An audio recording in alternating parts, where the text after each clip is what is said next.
తల్లిదండ్రులు అక్కడికి వెళ్తుంటారు ఎక్కువగా. ఏం లాభం అది? తల్లిదండ్రులు వెళ్ళొచ్చు ఒకరోజు 1 గంట 2 గంటలు, అక్కడే ఉండిపోవటం వలన వీళ్ళు ఆత్మ పొందిన మనిషి వాళ్ళు అన్యులైనందున లేకపోతే నామక క్రైస్తవులు అయినందున వాళ్ళ దగ్గర ఉండటం వల్ల వీళ్ళు పవర్ ఏమైపోద్దమ్మా? పరిశుద్ధ పవర్ ఏమో తల్లి కేజా అమ్మ ఏడిపోద్ది అంతేనా? బొడుగుండే పరిశుద్ధ పవర్ పోద్ది. కనుక అటువంటి చోటికి ఒకసారి వెళ్ళామనుకో, మీ ఇంటికి ఎవరింటికన్నా ఒక 2-3 రోజులు ఉన్నావు. మొదట వెళ్ళినప్పటికీ 3 రోజుల తర్వాతకి ఎప్పుడు నువ్వు చెక్ చేసుకుంటే నేను పవర్ తగ్గుతుంది, ప్రార్థన రాదు.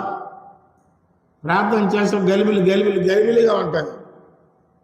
కనుక నీ నాలుకను కంట్రోల్లో ఉండాలి అంటే ప్రభువుని అడగాలి.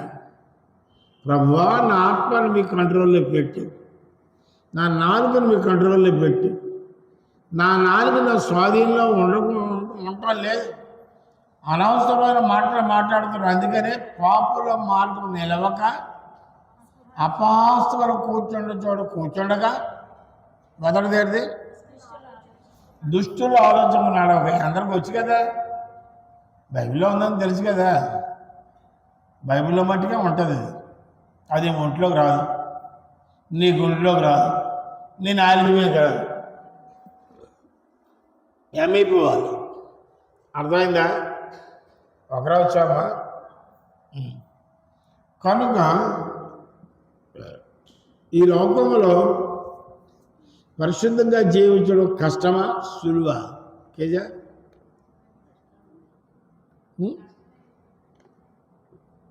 అమ్మా,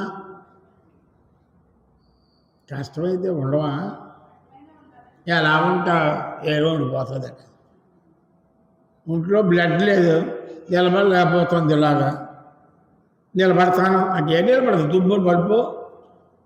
మళ్ళీ కుమారు సన్నంగా ఉన్న మనిషి వచ్చి నేను ఎత్తాను, దుబ్బుకున్న మనిషి అంటే ఎవరో అర్థం కావట్లేదు నా భాష కదా. అర్థమైందా? ఇద్దరు ఎంతమందికి అర్థమైంది?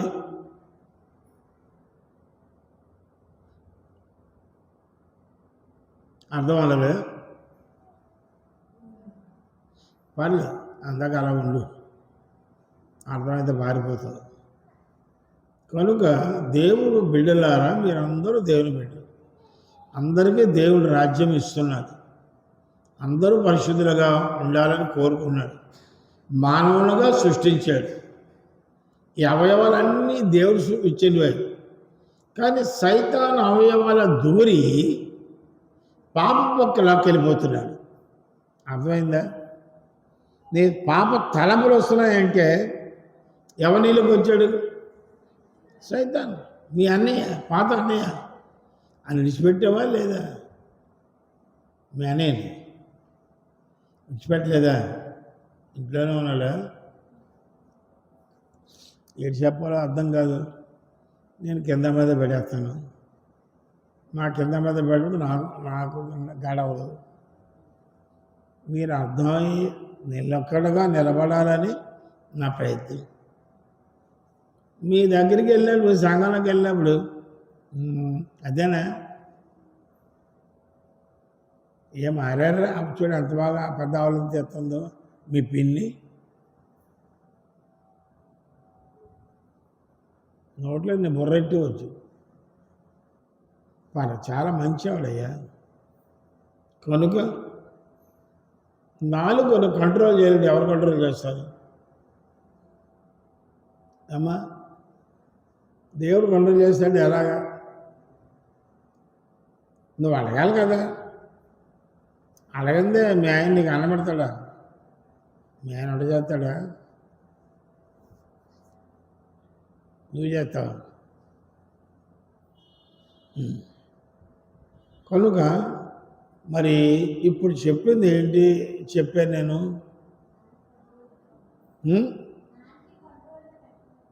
అబ్బా, నువ్వు చచ్చావయ్యా. 2 కొమ్ములున్నా చాలా బాగా చెప్పింది.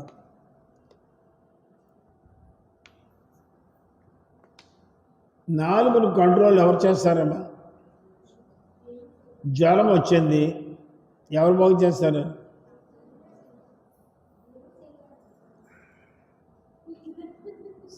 ఏదో పెదాలు అడుగుతుంది, అది ఏదో అడుగుతుందో తెలియదు, నాకు తిడుతుందో తెలియదు, అది తెలియదు. ఏమో జ్వరం వస్తే డాక్టర్ దగ్గరికి వెళ్తావా? జ్వరం వస్తే డాక్టర్ దగ్గరికి వెళ్తావా? కుక్క అరిచేస్తే డాక్టర్ దగ్గరికి వెళ్తావా? మీ ఆయన దగ్గరికి వెళ్తావా? అని ఇంకా అరిచేస్తాడు, అంచేత వెళ్తావు ఇంజక్షన్ కూడా. మరి ఈ నాలుగును కంట్రోల్ చేస్తే డాక్టర్ దగ్గరికి వెళ్తావా? వెళ్ళవా? అలా కంట్రోల్ చేయకుండా ఉండిపోతావా?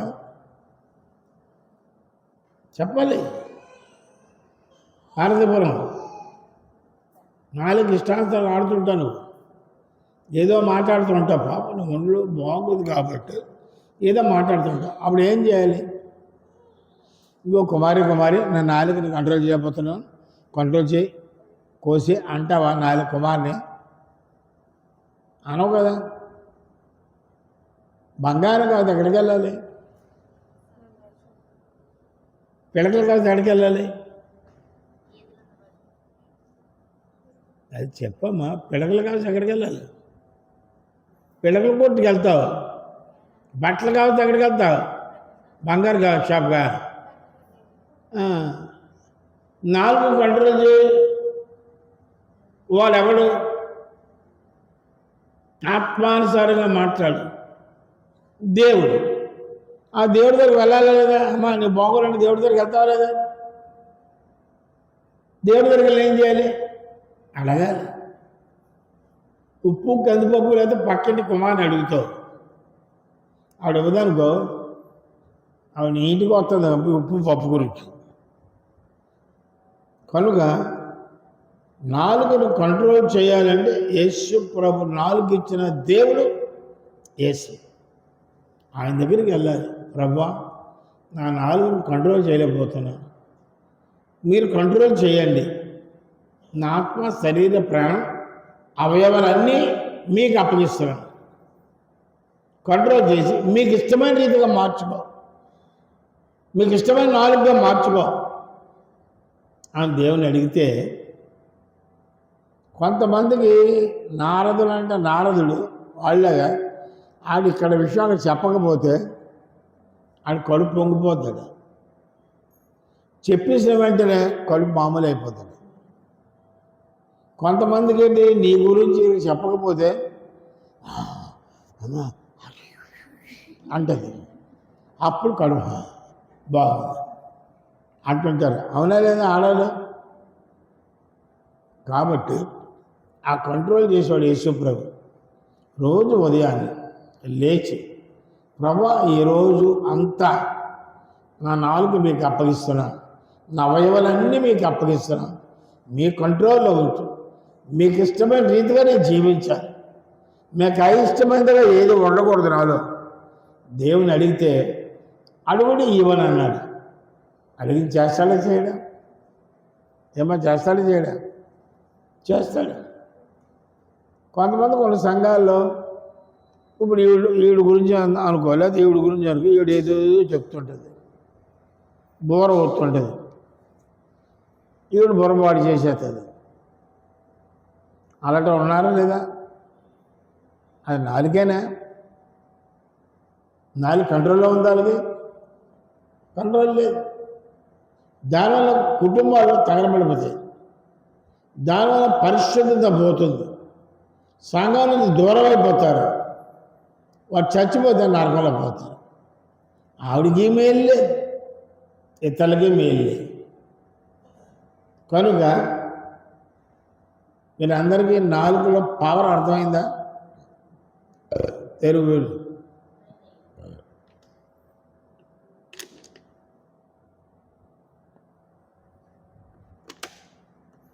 కీర్తన 120 2:3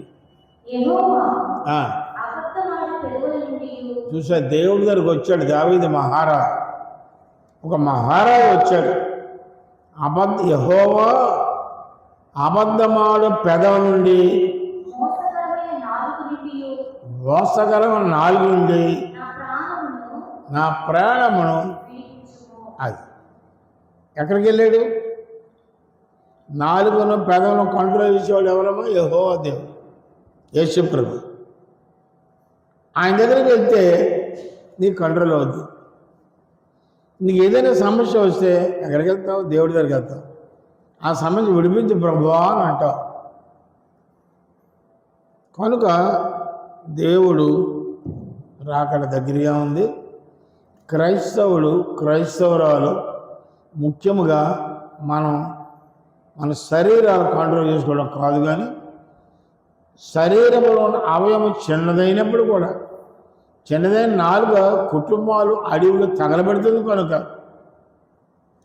ఆ దావీదు మహారాజు ఎలాగ వెళ్ళాడో నువ్వు నేను కూడా అలాగే వెళ్ళి మరి అడగాలి. ఏమని? అబద్ధమాడు పెదవుల నుండి, మోసకరమైన నాలుగు నుండి నా ప్రాణమును విడిపించము.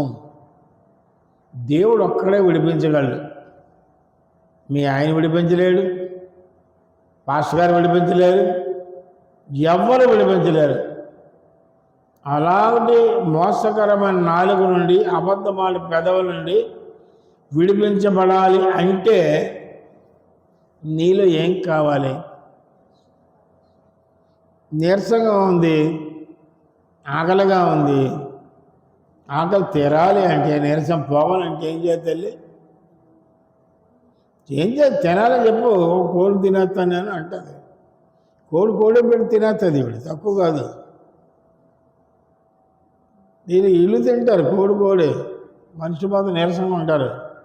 అంటే వాళ్ళ కోడి, ఆ తిన్న కోడి ఫారెన్ కోడి. అది ఏం కోడి? అది తెల్లగా ఉంటుంది, మందుల కోడి. ఈవిడ తిన్న కోడి నాటుకోడి. నాటుకోడి వల్ల బలం వచ్చింది, ఫారం కోడి వల్ల నీరసం వచ్చింది. ఆవిడే కోడి తింది, ఎవడే కోడి. నువ్వు ప్రార్థన చేస్తావు. ఆవిడ ప్రార్థన జవాబు వచ్చింది, నీ ప్రార్థన జవాబు రాదు అంటే అర్థమేంటిది? నువ్వు నాటుకోడి తిన్నావా, ఫారం కోడి తిన్నావా? ఏదో మొక్కుబడి చేయమన్నారు కదా పాస్టర్ గారు, మళ్ళీ అడుగుతారు నన్ను. చెప్పకపోతే ఎలాగా? అబద్ధం వచ్చేస్తుంది. స్తోత్రం. వాచ్ ఇంకా ముడి తిరగట్లేదండి. ఒరే వాచి తిప్పేమా ముళ్ళు అంటే తిప్పించుకొని చేస్తే నీ మనసు ఎక్కడ ఉంది? ప్రార్థన మీద ఉందా లేదా? టైం మీద ఉంది. కాబట్టి ఈ రోజు నుంచి మీరందరూ మంచివారే. మీరందరూ దేవుడు ఏర్పాటు చేశాడు. మీకు ఒక సమస్య ఉండకూడదని దేవుడి కోరిక. అయితే దేవుడి కోరిక ఏంటి? నువ్వు నేను చెప్పినట్లు నీకు ఇచ్చిన పెదవులను, నీకు ఇచ్చిన నాలుకను నా కంట్రోల్లో ఉంచు. నీ కంట్రోల్లో ఉంచు. దానికి నాకు శక్తిని ఇస్తాను. డబడబడమ మాట్లాడక, కొద్దిగా మాట్లాడు. నీ మాటలు కొద్దిగా ఉండవలను. ఉందా బైబిల్లో? విస్తారమైన మాటల్లో దోషం ఉండక మానదు. అది మాత్రం వచ్చి కడత పెట్టి వచ్చావు, దాని ప్రకారంగా మాట్లాడు. ఏమో చెప్పది విస్తారమైన అంటే ఇవి చెప్తే దానికబిడారు కేజీ అమ్మగారు.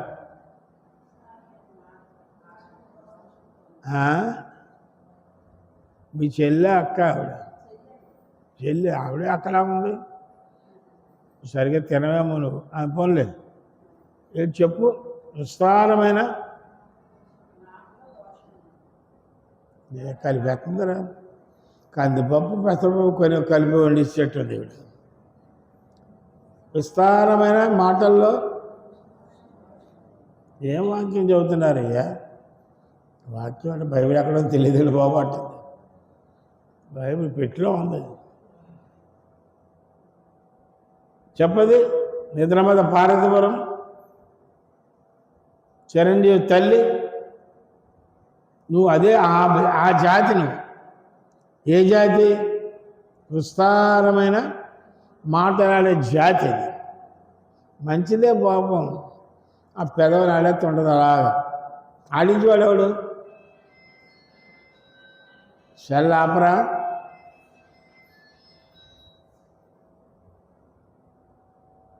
ఎంఈపీ సెల్లా, అనకాపల్లి సెల్లా? చెప్పండి. విస్తారమైన మాటల్లో అనండి. దోషము ఉండక మానదు. దోషము ఉంటే దేవుని దృష్టిలో తప్పు లెక్కలేసేస్తాడు. అంచేత నీ నాలుగురు కంట్రోల్ అవ్వాలంటే విస్తారమైన మాటల్లో కొంత భార్యపోతూ ఉంటారు.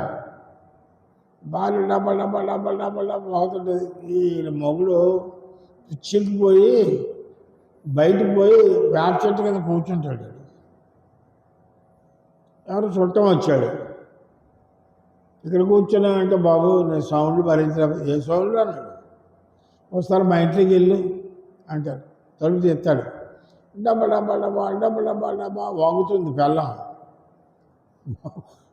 బాబోయ్ నాకు వేప చెట్టు ఎన్ని వేప చెట్లు ఉన్నాయి కదా, నువ్వు కింద కూర్చో, నీ వేప చెట్టు కొమ్మెక్కేస్తా నేను. కొమ్మెక్కిస్తాడు. అలాంటి ఆడవాళ్ళు ఉన్నారు లేదా? ఆ జాతిలో ఉన్నావు లేదా? జాగ్రత్త. దోషం ఉండక మారదు కనుక చాలా జాగ్రత్తగా ఉండాలి. నాలుగు ఒకటే నేను పాపం లాక్కెళ్ళేది, పెదవులు ఒకటే నేను నరకాన్ని తీసుకెళ్ళేది. కనుక పరిశుద్ధత కాపాడాలని దేవుడి దగ్గర రోజు ప్రార్థన చేసుకోండి. పరిశుద్ధత లేకపోతే దేవుని చూడలేడు. పరిశుద్ధత లేకపోతే దేవుని రాజ్యం వెళ్ళలేడు. పరిశుద్ధత లేకపోతే నీ కుటుంబంలో శాంతి సమాధానం ఉండదు. పరిశుద్ధత లేకపోతే దేవుడు నీ ప్రార్థనకు జవాబు ఇవ్వడు. అర్థమైందా అమ్మ? అర్థమైందా? ఎందుకు నీ కష్టాలు వస్తున్నాయి? రెండు రకాల కష్టాలు. ఒకటి, లోతుల్లోకి వెళ్తున్నప్పుడు సైతానుగాడు భరించలేక దీన్ని చూసి ఓరలేక నువ్వు దేవుడి రాజ్యంకి వెళ్ళిపోతావని వాడు తీసుకునే శోధన. మరొకటి ఏంటి, నువ్వు అబద్ధాలు ఆడటం వలన వేప చెట్టు ఎక్కాడు కదా, మీ ఆయన వేప చెట్టు ఎక్కుతాడు ఎప్పుడైనా? ఎక్కుతాడేంటి? ఇంట్లో భరించలేక, నిన్ను భరించలేక వేప చెట్టు అని ఎక్కుతాడు, రావి చెట్టు అని ఎక్కుతాడు. వాడికి అర్థం కాదు, నిద్రపోయింది కదా, మరి ఏం చేస్తాం? అదే నిద్రపోతాం. వాళ్ళకి ఆవిడ అయ్యా 2 కమ్ములు పెట్టుకున్నా ముక్కులోకి, ఆవిడందరూ ఆవిడ బెస్ట్. కనుక మీ అమ్మాయి బాగుంది, వాళ్ళ అబ్బాయి వెరీ గుడ్, ప్రార్థన చేస్తాం, వాళ్ళు ఏం పర్లేదు. కనుక దేవుని బిడ్డలారా, ప్రభు రాకడ సమయంలో ఉన్నాం. నాలుకను పెదవులను మీ కంట్రోల్లో ఉంచుకుంటే ఆయన రాజ్యానికి వెళ్తారు. భూలోకంలో ఉన్నంతకాలము కూడా ఆయన నీతో ఉంటాడు. ఆయన నీతో ఉన్నంతకాలము కూడా నీ శోధనలో కష్టాలు, బాధలు, శ్రమలు రావు. ఆయన నీతో ఉన్నంతకాలం కూడా నువ్వు రోజు ఆయనతో మాట్లాడుతూ, ఆయనతో స్నేహం చేస్తూ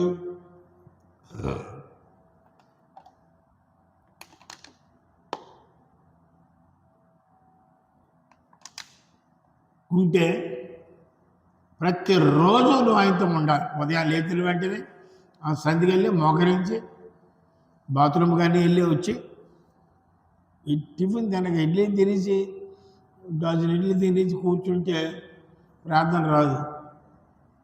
నువ్వు ఉదయం ఎన్ని ఇడ్లీ తింటావు? 9 తింటుందట్రా. అందుకని చూడు ఎలా ఉందో, ఆవిడ చూసి నేర్చుకుంటారా. నాలుగు గురించి కాదు, ఎందుకు వాళ్ళు వచ్చింది ఇడ్లీ గురించి నేర్చుకుంటారు. 9 ఏ రౌండ్ ఎందుకు అయ్యో 10 9 1 1 పెద్దయ్య చిన్నయ్యనా చాలా ఇది 9 మినపట్టంత అయిపోతుంది కడుపు. ఎక్కడైనా చూసారా 9 తినడం, 3 తిన్నాను 2 తిన్నాను అంటే నీవుడైతే డజన్ అనుకో, ఆవిడ 10. 3 3 నువ్వు 3 ఇద్దరు కోడి వరకు ఉన్నారేంటి? ఇప్పుడు మీరందరూ 3 తినండి. 9 మంది తినకండి. 9 అది 8 కాదు 10 కాదు.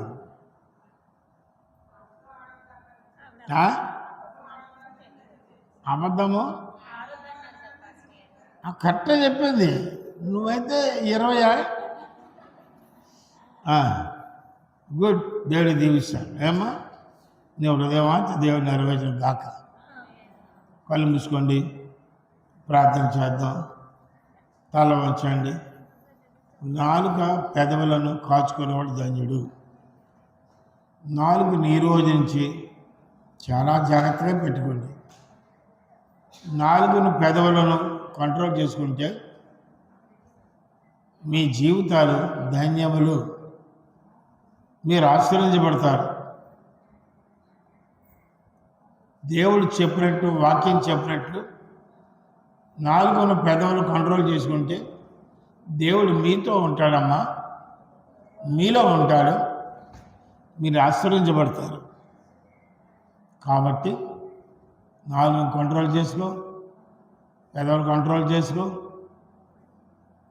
ఫస్ట్ లేవగానే దేవునితో మాట్లాడు. దేవుని సన్నిధికి వెళ్ళు, ప్రార్థన చేయి, దేవుని అడుగు.